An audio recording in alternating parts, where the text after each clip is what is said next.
प्रिय दर्शकों, आपका अपने YouTube channel AIIMS Gill infotainment में स्वागत है। आज हम आपको अलीवाल की लड़ाई प्रथम एंग्लो सिख युद्ध साका सुनाएंगे। पंजाब के सिख शासक रणजीत सिंह की मृत्यु के 6 साल बाद प्रथम आंग्ल सिख युद्ध शुरू हुआ। पंजाब में अराजकता बढ़ती गई, जबकि अंग्रेजों ने पंजाब से लगी अपनी सीमा पर अपनी सैन्य शक्ति बढ़ा दी। अंततः सिख साम्राज्य की बढ़ती अशांत सेना खालसा को सतलुज नदी पार करके ब्रिटिश क्षेत्र पर आक्रमण करने के लिए उकसाया गया, जिसके नेता अपनी ही सेना पर अविश्वास करते थे। 21 और 22 दिसंबर 1845 को सर ह्यू गॉफ और बंगाल के गवर्नर जनरल सर हेनरी हॉडिन के नेतृत्व में ब्रिटिश सेना ने फिरोज शाह का खूनी युद्ध लड़ा। वजीर लाल सिंह और तेज सिंह के नेतृत्व में सिख सेनाएं अंततः पीछे हट गई। शत्रुता अस्थायी रूप से समाप्त हो गई। ब्रिटिश सेना अपने भारी नुकसान से हिल गई। हॉडिन ने भारी नुकसान के लिए गॉफ की रणनीति को जिम्मेदार ठहराते हुए उन्हें उनकी कमान से मुक्त करने की कोशिश की। अपने कमांडरों द्वारा पीछे हटने के आदेश से सिख अस्थायी रूप से निराश हो गए। हालांकि उन्हें उन सैनिकों से बल मिला जिन्होंने अभी तक कोई कार्रवाई नहीं देखी थी, और वे सतलुज नदी पार करके सोब्राम में एक पुल पर कब्जा करने के लिए वापस चले गए। इस बीच रुनजोत सिंह मजीठिया, जिन्हें कभी कभी रुनजूर सिंह भी लिखा जाता है, के नेतृत्व में एक टुकड़ी 7000 सैनिकों और 20 तोपों के साथ सतलुज नदी के ऊपर से गुजरकर लुधियाना के ब्रिटिश नियंत्रित किले को घेरने और गॉफ और हॉडिन की आपूर्ति लाइनों को खतरा पैदा करने के लिए आगे बढ़ी। ब्रिटिश कमांडरों ने इस खतरे को अपने पीछे हटाने के लिए सर हैरी स्मिथ के नेतृत्व में एक डिवीजन को तैनात किया।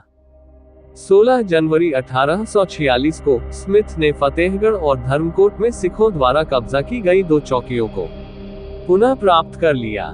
इस बीच हालांकि रुनजोत सिंह की अनियमित घुड़सवार सेना ने एक विस्तृत क्षेत्र पर धावा बोल दिया था और लुधियाना में ब्रिटिश छावनियों के एक हिस्से में आग लगा दी थी, फिर भी उनकी मुख्य सेना लुधियाना की ओर धीरे धीरे आगे बढ़ रही थी।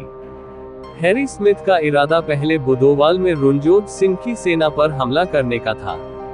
हालांकि सिखों की ताकत का पता चलने और गॉफ से और आदेश मिलने पर उन्होंने अपनी सेना को जगरांव होते हुए बलपूर्वक कूच कराया और वहां एक ब्रिटिश रेजिमेंट इकट्ठा की, ताकि सिखों की मुख्य टुकड़ी से पहले लुधियाना पहुंच सके।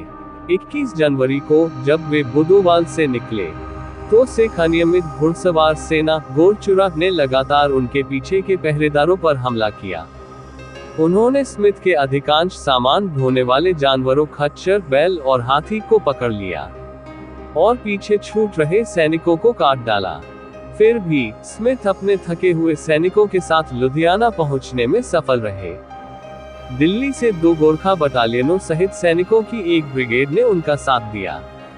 अपने सैनिकों को आराम देने के बाद स्मिथ एक बार फिर बुदोवाल की ओर बढ़े। सिख सतलुज के किनारे अलीवाल में वापस चले गए थे और अतिरिक्त सैनिकों की प्रतीक्षा कर रहे थे। 28 जनवरी को स्मिथ ने शुरू में सावधानी बरतते हुए उनके खिलाफ कदम बढ़ाया। सिखों ने 4 मील लंबी एक स्थिति पर कब्जा कर लिया था, जो सतलुज नदी के किनारे अलीवाल और भुंदरी गांवों के बीच एक पहाड़ी पर स्थित थी। सतलुज नदी उनकी पूरी लाइन के पीछे से गुजर रही थी, जिससे उनके लिए युद्धाभ्यास करना मुश्किल हो रहा था, और अगर उन्हें पीछे हटने के लिए मजबूर किया जाता तो यह विनाशकारी भी हो सकता था। शुरुआती तोपखाने के हमलों के बाद स्मिथ ने यह तय किया कि अलीवाल सिखों की कमजोर जगह थी।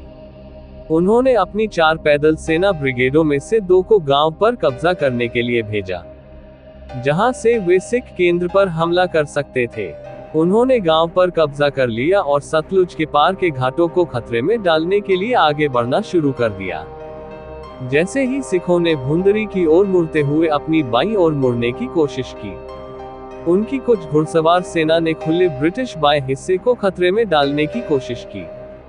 16वीं लांसर्स के नेतृत्व में एक ब्रिटिश और भारतीय घुड़सवार ब्रिगेड ने उन पर हमला किया और उन्हें तितर बितर कर दिया। इसके बाद 16वीं लांसर्स ने सिख पैदल सेना के एक बड़े दल पर हमला किया। ये बटालियनें नेपोलिटन भाड़े के सैनिक पाओलो डी एविटाबिले द्वारा समकालीन यूरोपीय शैली में संगठित और प्रशिक्षित की गई थी। अधिकांश यूरोपीय सेनाओं की तरह ये भी घुड़सवार सेना का सामना करने के लिए चौकोर आकार में खड़ी थी। फिर भी 16वीं लांसर्स ने उन्हें भारी क्षति पहुंचाते हुए तोड़ दिया। सिख केंद्र में पैदल सेना ने एक नाले सूखी नदी तल की रक्षा करने की कोशिश की, लेकिन बंगाल की एक पैदल सेना रेजिमेंट ने उन्हें घेर लिया और खुले में धकेल दिया, और फिर स्मिथ की बंगाल हॉर्स आर्टिलरी की बैटरियों की गोलाबारी से उन्हें काट डाला। दोनों आंग्ल सिख युद्धों की अधिकांश लड़ाइयों के विपरीत, जब अलीवाल में सिख पीछे हटने लगे, तो यह वापसी जल्द ही घाटों के पार एक अव्यवस्थित पराजय में बदल गई। अधिकांश सिख तोपें, सारा सामान, तंबू और रसद या तो नदी के किनारे या घाटों में ही छोड़ दी गईं। उन्होंने 2000 सैनिक और 67 तोपें खो दी। स्मिथ ने बाद में लिखा, मैंने भारत में अब तक लड़ी गई सबसे शानदार लड़ाइयों में से एक जीती है। इससे ज्यादा पूर्ण विजय कभी नहीं हुई, और न ही इससे ज्यादा सुखद परिस्थितियों में। सचमुच एक मैदानी दिन की तरह धूमधाम से लड़ी गई, और सभी ने बहुत अच्छा व्यवहार किया।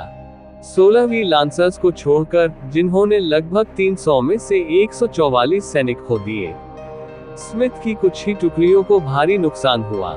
युद्ध से पहले यह दावा किया गया था कि ईस्ट इंडिया कंपनी की सेना की बंगाल इन्फेंट्री रेजिमेंट भयभीत सिखों पर हमला करने से घबराई हुई और झिझक रही थी।